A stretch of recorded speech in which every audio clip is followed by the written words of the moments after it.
Hello दोस्तों, नमस्ते, राधे राधे, जय श्री कृष्णा। मैं दुर्गेश आप सभी दोस्तों का यूट्यूब चैनल मेडिटेशन हब पर हार्दिक स्वागत करता हूं। चल रहे हैं यूनिट नंबर 12 की ओर और यूनिट नंबर 12 का है क्या है, तार्किक व्यय आरेख। और तार्किक व्यय आरेख में क्या पढ़ेंगे, तो तार्किक व्यय आरेख में हम पढ़ेंगे सबसे पहले यहाँ पर क्या होती क्या है तार्किक व्यय आरेख। तो तार्किक व्यय आरेख मतलब तार्किक शब्द होता है। तार्किक का मतलब इंग्लिश में कहते हैं उसे लॉजिक, मतलब जो दिमाग से हम लॉजिक लगा के जो चीज़ों का अध्ययन कर रहे हैं, जो लॉजिक लगा के जिन चीज़ों का अध्ययन करते हैं वो आपकी तार्किक। और व्यय आरेख है तो वहाँ पर व्यय आरेख का मतलब होता है डायग्राम। तो व्यय आरेख जो भी है, व्यय आरेख का मतलब क्या होता है, डायग्राम होता है। आरेख का मतलब डायग्राम होता है, व्यय आरेख होता है। तो ये कुछ भी ऐसे अपने सामाजिक संबंध हो गए, उन कार्य से संबंधित कुछ आरेख दिए जाते हैं तो उनके अनुसार आपको क्वेश्चन करना होता है। जैसे उसमें कुछ प्रकार के ऐसे अलग अलग प्रकार के अपने व्यय आरेख होते हैं। तो अलग अलग प्रकार के जैसे व्यय आरेख का हम अध्ययन करते हैं तो व्यय आरेख में हम क्या क्या चीज़ें पढ़ने वाले हैं। तो हम व्यय आरेख के अंदर ये चीज़ें पढ़ सकते हैं कि जैसे अपने ये तो सरीसृप होते हैं, तो उन सरीसृप के बारे में अध्ययन कर सकते हैं। ठीक है, तो ये तो सरीसृप है और एक सरीसृप के बारे में अध्ययन करेंगे कि सरीसृप वाले जीव उनको एक कैटेगरी के अंदर रख दो। सरीसृप का मतलब होता है रेंगने वाले जीव। और उसके अलावा आपके स्तनपायी होते हैं। स्तनपायी का मतलब होते हैं ऐसे जीव जंतु जो आपके जीवों का जन्म देते हैं। और स्तनपायी का मतलब होता है जो ज़मीन पर रहते हैं। ठीक है, मतलब उनके बच्चे होते हैं या संतान होती है, उससे नई संतति का निर्माण होता है, तो वो स्तनपायी जीव होते हैं। उसके अलावा कुछ जीव और होते हैं जैसे उभयचर जीव हो गए। तो उभयचर जीव का मतलब होता है जो जल और थल दोनों जगह रहते हैं। क्या, जल और थल दोनों जगह रहते हैं। कुछ जैसे जानवर हैं जो चार पहियों वाले जानवर हैं, चार पैरों वाले जानवर हैं, उनको हम उनका अध्ययन करने वाले। उनके अलावा जैसे कुछ धातुएं होती है, धातुओं का अध्ययन करेंगे। उनके अलावा कुछ अपने अधातुएं भी होती है, उनका अध्ययन करेंगे। अधातुओं का अध्ययन करेंगे। अब अध्ययन कैसे करना है, उन व्यय आरेख को यदि समझना है तो उनको हमें क्या करना पड़ेगा, इन व्यय आरेख को अध्ययन करना है तो हमें करना पड़ेगा यहाँ पर चित्र बनाना पड़ेगा। क्या बनाना पड़ेगा, चित्र बनाना पड़ेगा। और चित्र बना के हम इन चीज़ों का क्या करेंगे, अध्ययन करेंगे। अब क्वेश्चन किस प्रकार से बनते हैं वो बात की बात है। उससे पहले हम यहाँ पर ऐसे चीज़ें समझें कि जैसे जब भी व्यय आरेख है उनको सबसे सरल से सरल समझाना है। तो जैसे मैं कुछ भी उदाहरण लूँ, जैसे मैं उदाहरण लूँ कि अपने सरीसृप जीव ले लूँ। पहले तो मैं यहाँ पर ले लूँ कि सरीसृप जीव होते क्या है। तो सरीसृप जीव हमारे क्या होता है, जो रेंगने वाले जीव होते हैं। तो रेंगने वाले जितने भी हमारे जीव है उन जीवों का हम, तो रेंगने वाले जीवों को यदि हम पढ़ते हैं तो जैसे अपने एक तो छिपकली होती है, ठीक है, छिपकली हो गई, सांप हो गया, कछुआ हो गया, मगरमच्छ है, कछुआ है, मगरमच्छ है, गिरगिट होता है, गिरगिट रंग बदलता है, गिरगिट होता है। ऐसे बहुत सारे उदाहरण हैं अपने जो रेंगने वाले जीव होते हैं। रेंगने वाले जीव के अलावा हम जैसे और पढ़ते हैं, जैसे स्तनपायी जीव पढ़ रहे हैं। तो स्तनपायी जीव क्या होते हैं, तो स्तनपायी जीव हमारे होते हैं जो जीव संतति का निर्माण करते हैं और अपने जैसे जैसे जीव का निर्माण करते हैं। तो वो कौन कौन से होते हैं, तो स्तनपायी जीवों में जैसे मैं ले लूँ सबसे पहले तो स्तनपायी जीव में मानव ले लूँ, मानव के साथ में और ले लो जैसे कि कुत्ता, बिल्ली हो गई, जितने भी स्तनपायी है। ठीक है, मतलब स्तनपायी का मतलब होता है जिनके स्तन होते हैं और स्तन के द्वारा वो अपने बच्चों को दूध पिला के अपने संतति का विकास करते हैं और वृद्धि करते हैं। तो मानव हो गया, कुत्ता हो गया, बिल्ली हो गया, शेर हो गया।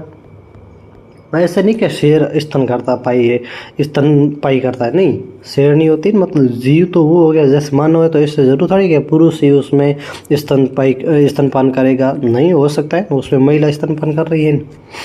शेर है, शेर के अलावा आप देखो जैसे चीता हो गया, बाघ हो गया, व्हेल मछली हो गई। चमगादड़ है, ध्यान रखना चमगादड़ है ऐसा जीव है जो आपके क्या करते हैं,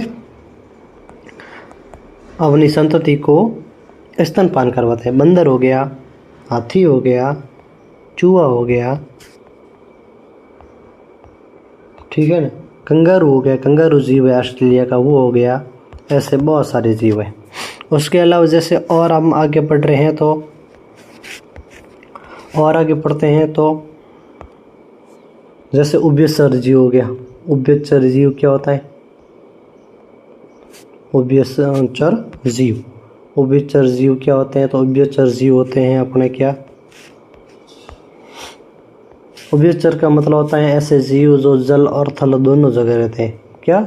जल और थल दोनों जगह रहते हैं, मतलब जल में भी रहते हैं और थल में भी रहते हैं। जैसे अपने मेंढक हो गया, मगरमच्छ हो गया। अब मगरमच्छ आपके रहने वाले जीवों में भी है और जल और थल वाला भी हो गया। उसके अलावा जैसे बतख हो गई, ठीक है, इन जीव हो गए। मतलब ये खुद की कैटेगरी। अब क्वेश्चन ऐसा पूछ लिया कि ऐसा कौन सा जीव है जो उभयचर श्रेणी में नहीं आता है, तो उनको आप किस प्रकार से डिनोट करेंगे तो वो मैं आपको पूरा बताऊंगा। उसके अलावा जैसे कोई जानवर हो गए, 4 पैरों वाले जानवर हो गए, ठीक है। तो अगला पॉइंट क्या है? अगला पॉइंट जैसे 4 पैरों वाले जानवर है, तो अब 4 पैरों वाले जितने भी जानवर है उनको एक ही कैटेगरी में रख दिया। 4 पैरों वाले जीव जितने भी है उनको एक ही कैटेगरी में हमने रख दिया। 2 पैरों वाले जीव है तो 2 पैरों वाले जीव में हम चिड़िया भी ले सकते हैं, मानव भी ले सकते हैं, ठीक है। और 2 पैरों वाले जीव है, 4 पैरों वाले जीव तो उनको सभी को एक कैटेगरी में रख दिया है। जो भी है अपने 4 पैरों वाले जीव है उसमें जैसे गाय मान लो, भैंस मान लो, कुत्ता है, बिल्ली है, घोड़ा है, शेर है, ठीक है। गाय है, भैंस है, कुत्ता है, बिल्ली है, शेर है, बंदर है, वो सब है, मतलब एक्स्ट्रा ETC सब है, ठीक है। उसके अलावा अपने कुछ धातुएं होती है। धातु ऐसे पदार्थ जो आपके विद्युत का चालन करता है। धातुओं के गुण होते हैं, साइंस में पढ़ते हो तो धातुएं क्या होती है? तो धातु एक अपने आवर्त सारणी होती है। आवर्त सारणी के अंदर धातुएं काफ़ी सारी होती है। जैसे सोना हो गया, चांदी हो गया, तांबा है, कॉपर है, सोना है, चांदी है, तांबा है, लोहा है, पारा है, मरकरी होती है, इससे पारा मरकरी कहते हैं। एल्यूमिनियम है, Al होता है, एल्यूमिनियम है। सोडियम है, Na सोडियम है। पोटेशियम है, पोटेशियम का सूत्र होता है, मतलब प्रतीक चिन्ह होता है कि पोटेशियम होता है। कैल्शियम होता है, मैग्नीशियम होता है, ठीक है ना। ऐसे बहुत सारे अपने धातु होती है। और इन धातुओं के साथ साथ हमारे कुछ अधातुएं भी आप यदि शामिल करते हो तो अधातुएं कौन कौन सी होती है? तो अधातुओं की यदि मैं कैटेगरी को चुनूं तो अधातुएं जैसे होती है, मेरा कार्बन हो गया।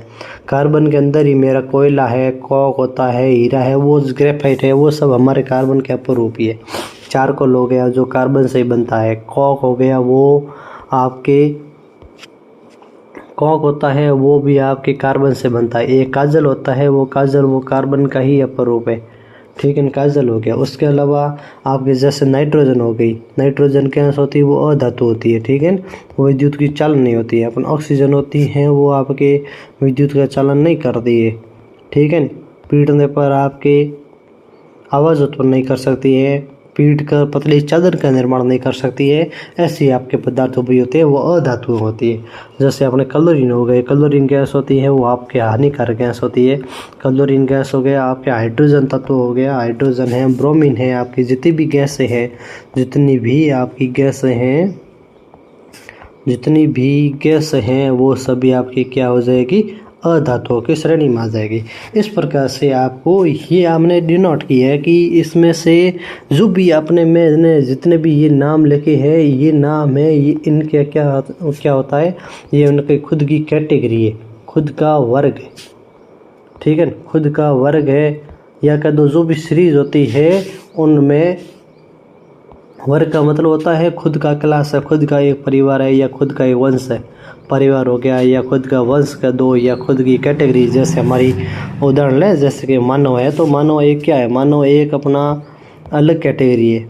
हाथी जितने भी है वो उनकी अलग कैटेगरी है। बंदर जितने भी है उनका वो अलग कैटेगरी है। चिड़िया हैं तो वो सब की अलग कैटेगरी, चिड़िया के अंदर सब चिड़िया आती है, ठीक है। पक्षी है तो वो अलग कैटेगरी हो गई, पक्षी के अंदर सब पक्षी आ जाते हैं। चार पैरों वाले जानवर है तो उनके अंदर सब आ जाते हैं। उड़ने वाले जीव होते हैं उनके अंदर सब आ जाते हैं। पानी में जो रहने वाले जीव होते हैं उनका अंदर अलग उनका वर्ग हो जाता है, या उनका अलग आपके वैनारिक बनेगा या तार्किक वैनारिक बनेगा।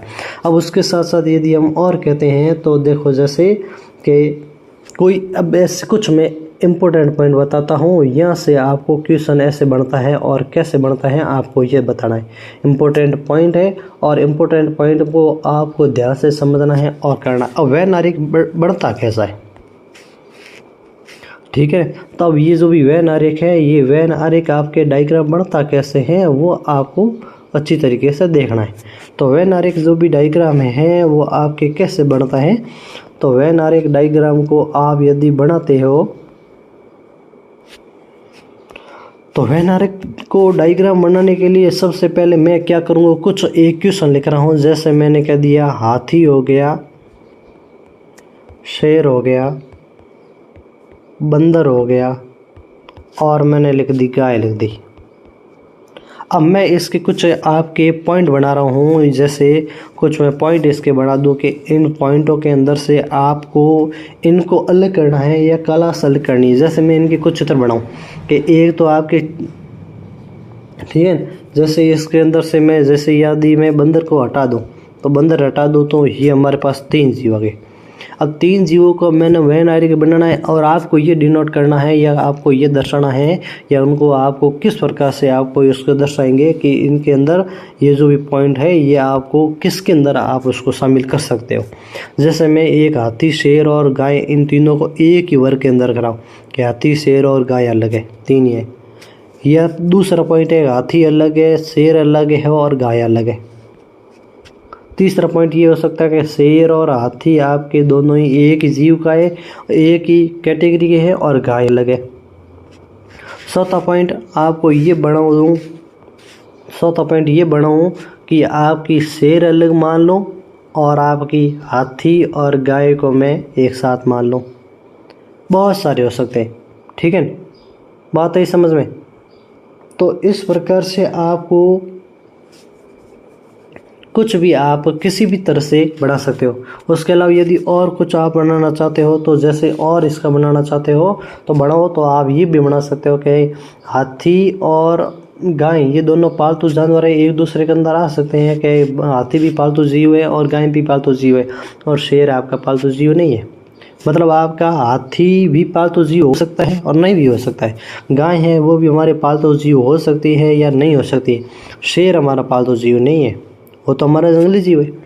तो उसको क्या यहाँ पर यदि इनको दर्शाना है तो यहाँ से ये बता सकते हैं कि ये तो आपका उत्तर गलत हो जाएगा कि हाथी, गाय और शेर तीनों ही एक ही क्लास के नहीं है। हाँ, वहाँ पर कह सकते हैं चारों पैरों वाले जीव है, तो उसके अंदर ये आपका उत्तर सही हो जाता है। ये तीनों ही अलग अलग है, इसका मतलब तीनों अलग अलग नहीं है। आपका हाथी और शेर को आप साथ में रख सकते हो और गाय को आप साथ में नहीं रख सकते हो। इसका मतलब उत्तर तो ये आना चाहिए। तो इसका ऑप्शन नंबर जो भी सी है, ये जो भी सी नंबर डायग्राम है वो आपका सत्य होने वाला है। यहाँ पर क्या है, हाथी और शेर दोनों ही एक ही कैटेगरी के हैं और गाय आपकी अलग कैटेगरी की है। जैसे इसको कुछ और एग्जांपल दूँ तो इसको एक एग्जांपल दूँ कि हमारा जो भी गांव है, ठीक है, एक मैंने पॉइंट लिखा है ग्राम, एक गांव है, एक ज़िला है और एक राज्य है। अब इनका यदि डायग्राम बनाना है तो ये आपको डायग्राम बनाना है तो इसमें आपको ऐसा बनाना पड़ेगा कि जो भी ये है इसका मैं देखूं कि गांव है वो ज़िले के अंदर आता है और ज़िला है वो राज्य के अंदर आता है। तो गांव है वो ऊपर वाले ज़िले के अंदर आएगा और ये जो भी ऊपर वाला पॉइंट ज़िले का है वो ऊपर राज्य के अंदर आएगा। इसका मतलब इनका डायग्राम कैसा बनेगा, इस प्रकार से बनेगा। ये डायग्राम बनता है। ऐसा नहीं है कि इनका डायग्राम आप गांव को ज़िले के अंदर डाल सकते हो लेकिन ज़िले को आप राज्य के अंदर नहीं डालोगे। क्यों नहीं डालोगे, क्योंकि राज्य है, ये राज्य है, ठीक है, उस राज्य के अंदर ही आपका क्या है, ज़िला है। तो ये अंदर वाला भाग जिला हो गया। और उस जिले के अंदर ही कोई ना कोई आपका गांव है, ये आपका विलेज हो गया। इसका मतलब ये आपका जो भी डायग्राम है ये सत्य होने वाला है। कुछ आपके जैसे मैं और आपके पॉइंट लिख दूँ, जैसे एक मैं लिख दूँ हाथी, एक मैं लिख दूँ बंदर और एक मैं लिख दूँ गीदड़। हाथी लिख दूँ, बंदर लिख दूँ और गीदड़ लिख दूँ। इसका मतलब यदि इन तीनों का आपस में संबंध देखूँ तो ये तीनों आपस में अलग अलग कैटेगरी के जीव है, इनका आपस में कोई संबंध नहीं है। ठीक है, इसका मतलब इन दोनों में से कोई भी एक दूसरे से संबंध नहीं रखता है। तो मैं यहाँ पर ये कहूँगा हाथी अलग है, बंदर भी अलग है और गीदड़ भी अलग है, ये तीनों ही अलग अलग है। ये ऐसा चित्र बना सकते हो या आप ऐसा चित्र भी बना सकते हो, ये भी सही है और ये भी सही है। इसका मतलब हाथी अलग है, ये आपका एलिफेंट अलग है, मंकी आपका अलग है और गीदड़ आपका जी अलग है। ये भी सही है आपका और ये भी आपका सही है। उसी प्रकार से जैसे मैं कुछ और एक पॉइंट मानूँ, जैसे मैं एक मानूँ कि कुत्ता है और एक मैंने शब्द लिख दिया बिल्ली है, एक शब्द लिख दिया पालतू है। क्या लिख दिया? पालतू है। इसका मतलब जो भी ये पालतू जीव है उसके अंदर ही हमारे कुत्ता और बिल्ली दोनों आ सकते हैं। इसका मतलब मैं यदि ये मानूँ कि इसको कैसे कैटेगरी अनुसार मानूँ तो मैं ये कह दूँ कि जो भी ये कुत्ता है ये भी पालतू जीव है, ये बिल्ली है ये भी पालतू जीव है। तो इसके डायग्राम बनाओ तो मैं ये कर दूँगा ये हमारे पालतू जीव है और उस पालतू जीव के अंदर कुत्ता भी आ सकता है और बिल्ली भी आ सकती है। ये भी आपका सही है। या मैं कह दूँ ये पालतू जीव है और इन पालतू जीवों के अंदर कुछ कुत्ते भी पालतू जीव होते हैं और कुछ बिल्लियाँ भी पालतू जीव होती है। तो आपका ये भी डायग्राम आपका सही है। तो जो भी ऑप्शन नंबर ए का ये डायग्राम है और ये ऑप्शन नंबर बी, ये दोनों डायग्राम है, ये दोनों के दोनों आपके क्या है इस क्वेश्चन में सत्य है। क्या है इस क्वेश्चन के अंदर ये दोनों ही आपके पॉइंट सत्य है, क्योंकि आपका जो भी ये डायग्राम है ये डायग्राम आपके दोनों तरफ से बन सकता है, दोनों ही बन सकते हैं।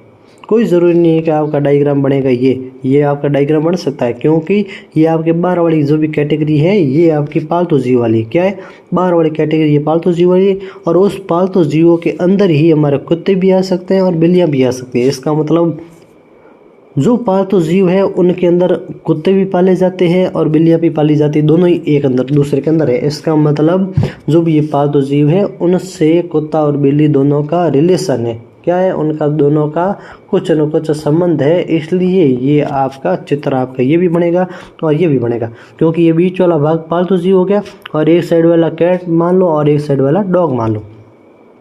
तो मैं ये मानूँ कि जो भी बीच वाला पालतू जीव है उन पालतू जीवों के अंदर कुछ कुत्ते भी पाले जाते हैं और कुछ बिल्लियाँ भी पाली जाती हैं, तो ये आपके भाग भी आपको आराम से कर सकते हो। जैसे कुछ अलग और एक मैं चीज़ बताऊँ, एक और उदाहरण लूँ, जैसे मैं एक लिख दिया फल, एक लिख दिया अंगूर और एक मैंने शब्द लिख दिया लौकी। अब इसका चित्र बनाओ। इसका यदि चित्र मैं बनाता हूँ तो मुझे ये लग रहा है कि दिख रहा है कि या क्या दिख रहा है कि जो भी ये फल है उस फल के अंदर तो हमारा क्या आएगा, अंगूर आएगा। क्या आएगा? अंगूर आएगा। इस फल के अंदर तो हमारा अंगूर आएगा, लेकिन लौकी क्या है? लौकी हमारी सब्जी है, तो सब्जी है वो फल के अंदर नहीं आ सकती। इसका मतलब जो भी है हमारा फल है उस फल के अंदर तो हमारा अंगूर आएगा, लेकिन ये लौकी हमारी अलग है। तो ये एल फॉर लौकी, ए फॉर अंगूर, सॉरी एफ फॉर फल, एफ फॉर फल और ए फॉर अंगूर। इसका मतलब जो भी हमारी ये अंगूर है उन अंगूर को, फल को, या कह दो अंगूर है और अंगूर को फल की कैटेगरी में रखोगे, लेकिन जो भी ये लौकी है ये सब्जी की कैटेगरी में आती है, इसलिए सेम क्लास के नहीं है, सेम वर्ग के नहीं है, इसलिए आपका चित्र ये बनेगा। क्योंकि यहाँ पर अंगूर है वो एक फल है परंतु सब्जी अलग है, या कह दो जो भी लौकी है वो आपकी अलग है। उसी प्रकार से जैसे जैसे एक में और उदाहरण दूँ तो उधर किस समय दूँ, जैसे एक मैं लिख दूँ, एक मैं लिख दूँ डॉक्टर, शब्द लिख दिया, एक मैंने लिख दिया दार्शनिक, ठीक है, और एक मैंने लिख दिया शिक्षक।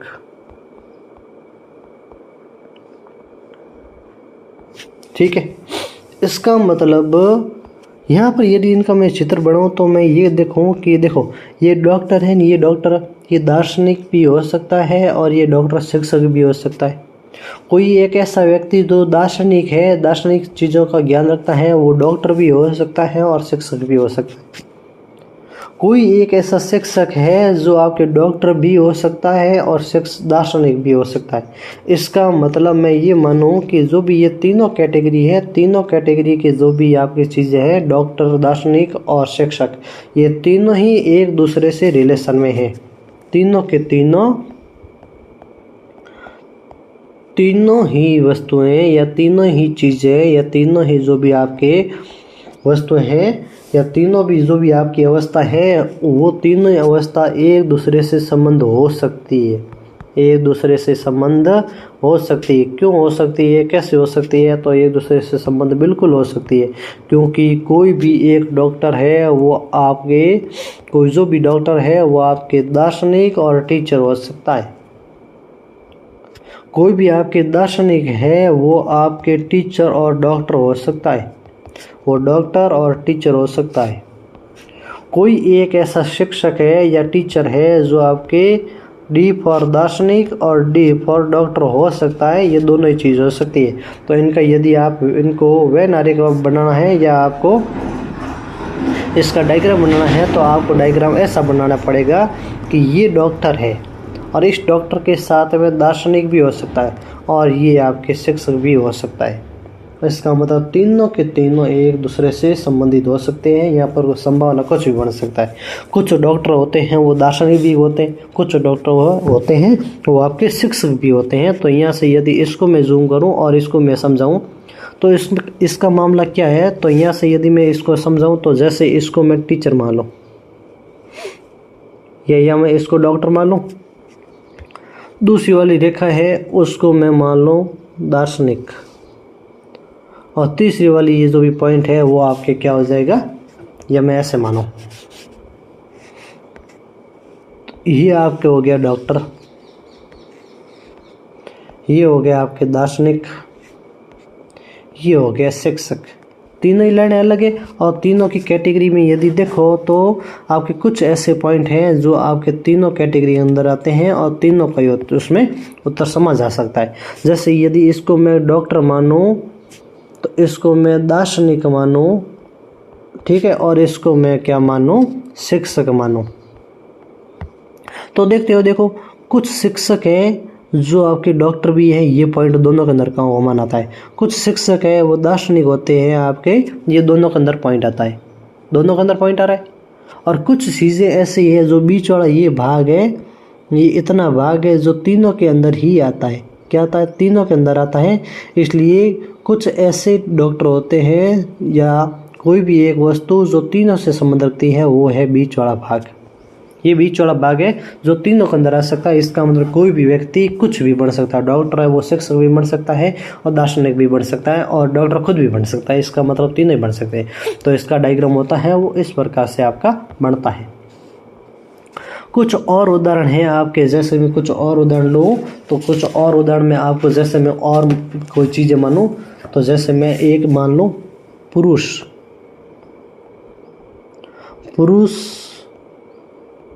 पुलिस और मानव। इसका मतलब कोई भी एक मानव ही है, ये है तो सब मानव, और ये मानव है, ये मानव पुरुष भी हो सकते हैं और पुलिस भी हो सकते हैं। इसका मतलब ये खुद इसके अंदर दो डायग्राम बनेंगे। कैसे बढ़ेगा कि आपके इसके अंदर ऐसा चित्र बनेगा। अब इस चित्र का मतलब क्या है कि ये आपके बाहर वाला भाग है, ये तो आपके भाग हो गया मानव का। ये अंदर वाला भाग है, ये आपके हो गया पुलिस का, और ये अंदर वाला भाग हो गया पुरुष का। इसका मतलब मैं कुछ भी, ये सभी मानव है, वो आपके पुरुष भी हो सकते हैं और पुलिस भी हो सकते हैं। लेकिन इसके साथ साथ इसके अंदर एक चीज़ और दे रखी है। वो चीज़ क्या दे रखी है, वो चीज़ यहाँ पर ये दे रखी है कि जो भी ये आपके पुरुष है, जो भी ये पुलिस है, वो आपके पुरुष भी हो सकते हैं। ऐसा कोई ज़रूरी नहीं है कि पुलिस का पुरुष से संबंध नहीं है। तो पुलिस है वो पुरुष भी हो सकता है, कोई ज़रूरी नहीं है कि वो महिला ही महिला होगी, पुरुष। ऐसा आपके डायग्राम नहीं बनेगा। कैसा नहीं बनेगा? आप ऐसा मान रहे हो कि चित्र आपके ऐसा बनेगा, इस प्रकार से चित्र आपका नहीं बनेगा। इस प्रकार चित्र का मतलब ये होता है कि बाहर वाली चीज़ को आप ये यदि मानो तो अंदर वाली चीज़ दोनों को आप ऐसे मान रहे हो कि ये आपके पुलिस हो गया और ये आपके पुरुष हो गया, PURS, ठीक है। ये पुरुष हो गया और ये पुलिस हो गया। इसका मतलब पुरुष और पुलिस दोनों अलग है? कोई ज़रूरी नहीं है। पुलिस है वो पुरुष भी हो सकता है और पुलिस है वो आपकी महिला भी हो सकती है, और ये सभी कैटेगरी है वो मानव के अंदर आती है। कोई ऐसा नहीं है कि आप हाथी आ गए ये पुलिस बन के आगे नहीं आ सकता।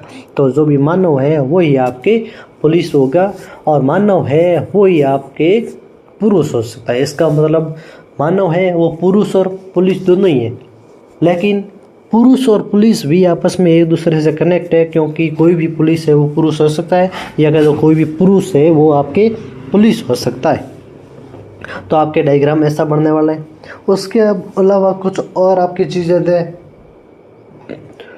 जैसे मैं यहाँ पर लिख दूँ, एक लिख दूँ पॉइंट सोना, एक लिख दूँ पॉइंट चांदी, और एक लिख दूँ मैं धातु।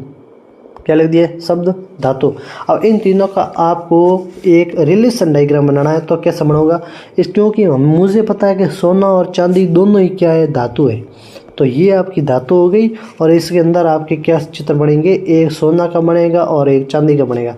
अब इसका चित्र आपके ऐसा नहीं बनेगा, इसका चित्र इस प्रकार से नहीं बनेगा, क्योंकि सोना और चांदी आपस में एक दूसरे से रिलेटेड नहीं है। सोना और चांदी है वो एक दूसरे से रिलेटेड नहीं है, एक दूसरे से रिलेटेड नहीं है। तो आपके चित्र ये बनने वाला नहीं है, और ये नहीं बनेगा तो चित्र आपके बनेगा ऐसा। इसका मतलब आपके इस चित्र के अंदर ये बाहर वाला जो भी पॉइंट है ये आपकी है धातु, और ये अंदर वाला भाग है ये इसमें से एक भाग हो गया चांदी का और एक भाग किसका हो गया? सोना का। इसका मतलब सोना और चांदी आपस में एक दूसरे से रिलेटेड नहीं है, एक दूसरे से आपस में रिलेशन नहीं रख रहे हैं, लेकिन ये दोनों ही क्या है? ये दोनों ही हमारे इस धातु की श्रेणी में आते हैं, इसलिए हमारा ये पॉइंट इस प्रकार का हुआ।